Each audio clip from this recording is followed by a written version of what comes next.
মামলা করছে রহিম মোল্লা। এই তুই আমারে শিখাইতে আইস না, চুপ থাক। সব কিছু জামাল করাইতা। খুবই ধামাকা পর্ব নিয়ে এগিয়ে চলেছে বৎসরতের ধারাবাহিক নাটকটি। বৎসরতের ধারাবাহিক নাটকের 29 নম্বর পর্বটি কিন্তু খুবই ধামাকা ছিল, তবে 30 নম্বর পর্বটি আরও ধামাকা ও ইমোশনাল হতে চলেছে। হ্যালো বন্ধুরা, কেমন আছেন? আশা করি সকলেই ভালো আছেন। আপনাদের প্রিয় ধারাবাহিক নাটক বৎসরতের 30 নম্বর পর্বের ধামাকা কাহিনী নিয়ে আসলাম। অলরেডি কিন্তু 29 নম্বর পর্বটি প্রকাশিত হয়ে গেছে। যারা এখনও 29 নম্বর পর্বটি দেখেন নাই, ঈগল ইসলামিক ইউটিউব চ্যানেল থেকে 29 নম্বর পর্বটি দেখে নেবেন। আর বৎসরতের 30 নম্বর পর্বটি কবে প্রকাশিত হবে এবং 30 নম্বর পর্বে কী ঘটতে চলেছে তা জানতে পারবেন আমাদের এই ছোট্ট একটি ভিডিওতে। তাই ভিডিওটি স্কিপ না করে দেখতে থাকাই। হ্যালো গাইস, জামালের সৎ ভাই রুমানের বিরুদ্ধে এখন চাঁদাবাজের মামলা হয়েছে।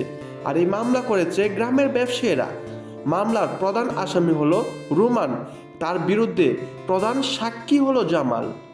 পুলিশ রুমানকে খুঁজতে এসেছে বাড়িতে, কিন্তু না পেয়ে তারা চলে যায়। আর রুমানের মা এর জন্য দায়ী করে জামালকে। আর এদিকে জামাল মায়ের কাছে দেখা করতে গেছিল, আর রাতে আসার সময় রুমান ও বাবুরা জামালের গলায় ছুরি ধরে বন্দি করে রেখেছে।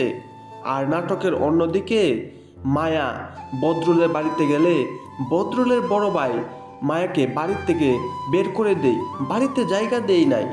ফলে মায়া আবারও তার মামার বাড়িতে চলে আসে। তাহলে কি মায়া বদরুলের বাড়িতে থাকতে পারবে না? আর ওইদিকে জামালের কি হবে? জামালকে যে তারা বন্দি করে রেখেছে। আর সব মিলিয়ে আগামী 30 নম্বর পর্বটি হতে চলেছে খুবই ধামাকা। আর এই বৎসরতের 30 নম্বর পর্বটি কবে প্রকাশিত হবে তা জানার আগে যারা এখনও চ্যানেলটি সাবস্ক্রাইব করেননি, দয়া করে সাবস্ক্রাইব করে ফেলেন।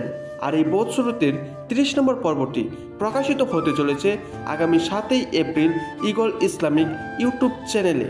আর এরকম বাংলা নাটকের আপডেট ভিডিও পেতে আমাদের চ্যানেলটি এখনই সাবস্ক্রাইব করে রাখেন। ধন্যবাদ সকলকে।